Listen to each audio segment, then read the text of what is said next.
Honey ട്രാപ്പിൽ കുടുക്കി യുവാക്കൾ നേരിട്ടത് അതിക്രൂര മർദ്ദനം. യുവാവിന്റെ ജനനേന്ദ്രിയത്തിൽ 23 തവണ സ്റ്റേപ്ലർ പിന്നടിച്ചു കയറ്റി പ്രതിയായ രശ്മി. മരണാസന്നനായി റാന്നി സ്വദേശി. എക്സ്പ്രസ് വാർത്തയുടെ പുതിയ എപ്പിസോഡിലേക്ക് സ്വാഗതം. ഞാൻ രാജേഷ് ഖയാർ.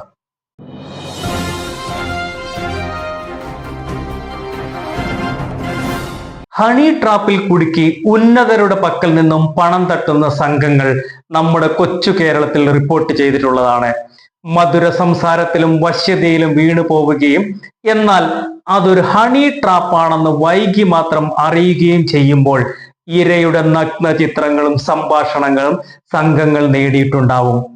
പിന്നെ ഭീഷണിയായി, വിലപേശലായി, കുടുംബത്തെ അറിയിക്കുമെന്ന് ആദ്യം, പിന്നീട് സാമൂഹ്യ മാധ്യമങ്ങളിൽ നാട്ടിൽ പാട്ടാക്കുമെന്ന് ഭീഷണി.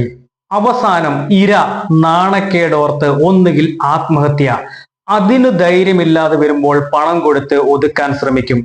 ഇരയെ വീണ് കിട്ടിയ ഹണി ട്രാപ്പ് സംഘങ്ങൾ പണം വാങ്ങിയ ശേഷം ഒത്തുതീർപ്പായതായി അറിയിക്കും. സമാധാനത്തിൽ രക്ഷപ്പെട്ടെന്ന് കരുതി ഇരയ്ക്ക് മുന്നിലേക്ക് ഭീഷണിയുമായി സംഘങ്ങൾ വീണ്ടും എത്തും. വളരെ ചുരുക്കം ആളുകൾ മാത്രം പോലീസിൽ പരാതിപ്പെടും.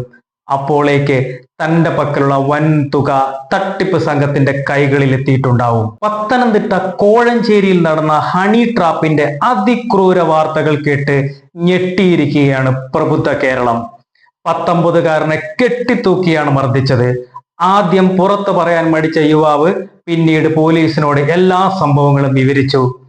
യുവാക്കളെ സൈക്കോ വ്യക്തികളെ പോലെ മർദ്ദിച്ച് അവശരാക്കിയത് കോയിപ്രം കുറവൻകുഴി മലയിൽ വീട്ടിൽ 30 വയസ്സുള്ള ജയേഷ്, 25 വയസ്സുള്ള ജയേഷിന്റെ ഭാര്യ രശ്മി എന്നിവരാണ്.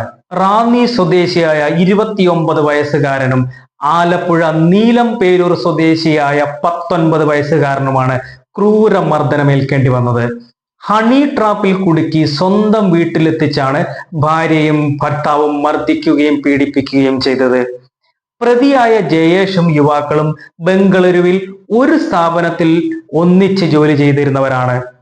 ഈ യുവാക്കളും രശ്മിയും തമ്മിൽ ബന്ധമുണ്ടെന്ന സംശയമാണ് ഈ കുറ്റകൃത്യത്തിനു പിന്നിലെന്നാണ് പോലീസ് പറയുന്നത്. ആലപ്പുഴ സ്വദേശിയെ 1-ാം തീയതിയും റാന്നി സ്വദേശിയെ 5-ാം തീയതിയുമാണ് മർദ്ദിച്ച് അവശരാക്കിയത്. മർദ്ദനമേറ്റവർ ബന്ധുക്കളാണെന്നാണ് പോലീസ് പറയുന്നത്. റാന്നി സ്വദേശിയുടെ 2 വാരിയെല്ലുകൾക്കും നട്ടെല്ലിനും കാൽമുട്ടിനും പൊട്ടലുകൾ സംഭവിച്ചിട്ടുണ്ട്. ശരീരമാസകലം മുറിവും ചതവുകളുമാണ്. ഒരു യുവാവിന്റെ ജനനേന്ദ്രിയത്തിൽ 23 തവണയാണ് രശ്മി സ്റ്റാപ്ലർ പിന്നടിച്ചു കയറ്റിയത്. ആദ്യം മൊഴി മാറ്റി പറഞ്ഞ യുവാവിനെ വിശദമായി ചോദ്യം ചെയ്തപ്പോഴാണ് ക്രൂരമർദ്ദനം പോലീസിനോട് വെളിപ്പെടുത്തിയത്. റാന്നി സ്വദേശിയിൽ നിന്നും ലഭിച്ച വിവരമനുസരിച്ചാണ് ആലപ്പുഴ സ്വദേശിയെയും പോലീസ് ചോദ്യം ചെയ്തത്.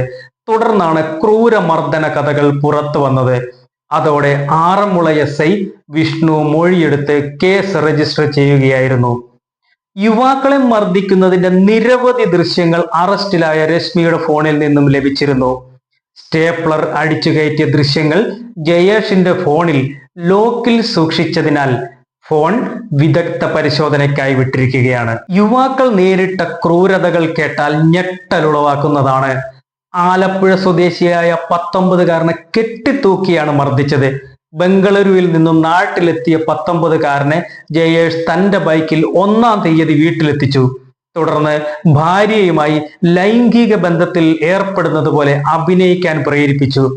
കൊല്ലുമെന്ന് ഭീഷണിപ്പെടുത്തിയപ്പോൾ യുവാവിന് അനുസരിക്കാതെ നിവർത്തിയില്ലാതായി. ജയേഷ് ദൃശ്യങ്ങൾ പകർത്തിയ ശേഷം യുവാവിനെ കെട്ടിത്തൂക്കുകയായിരുന്നു. മോതിര വിരൽ കട്ടിംഗ് പ്ലെയർ ഉപയോഗിച്ച് അമർത്തി ദേഹോപദ്രവം ഏൽപ്പിച്ചു. 19,000 രൂപയും യുവാവിന്റെ 2 ഫോണുകളും കൈക്കലാക്കിയ ശേഷം ബൈക്കിൽ കയറ്റി റാന്നിയിൽ കൊണ്ടുവിട്ടു. മർദ്ദനമേറ്റ് അവശനായ യുവാവ് പിന്നീട് വിദഗ്ധ ചികിത്സയ്ക്ക് ആശുപത്രിയിൽ പ്രവേശിക്കുകയായിരുന്നു. തിരുവോണ ദിവസം അതിഭയാനകമായ മർദ്ദനത്തിനാണ് 29കാരൻ ഇരയായത്. വൈകിട്ട് 6 മണിക്കാണ് പ്രതികൾ ഇയാളെ വീട്ടിലേക്ക് വിളിച്ചത്.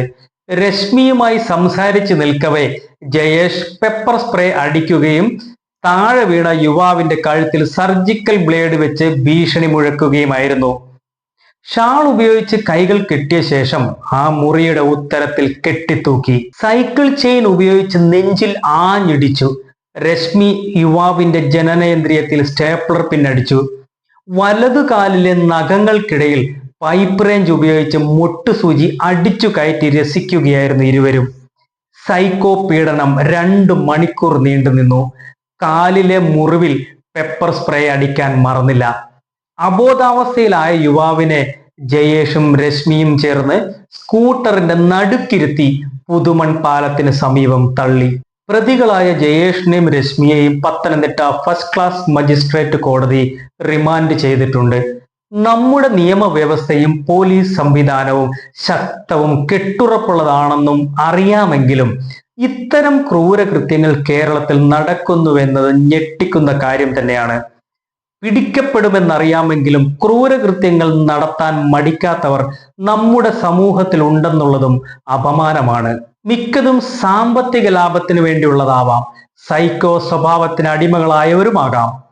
പണിയെടുക്കാതെ എത്രയും പെട്ടെന്ന് പണക്കാരനാകാൻ ശ്രമിക്കുന്നവരും ഹണി ട്രാപ്പുകളെ പ്രോത്സാഹിപ്പിക്കുന്നു. അപമാനം ഭയന്ന് പണം നൽകുന്ന നിഷ്കളങ്കരെ വീണ്ടും ഉപദ്രവിക്കുമ്പോൾ നിങ്ങൾ ഓർക്കണം, കഷ്ടപ്പെടാതെ ലഭിക്കുന്ന പണം താൽക്കാലികമാണ്, നിലനിൽക്കില്ല. നമ്മുടെ നീതിന്യായ വ്യവസ്ഥ എല്ലാവർക്കും ഒരുപോലെയാണ്. അടുത്ത എപ്പിസോഡിൽ കാണും വരെ നന്ദി, നമസ്കാരം.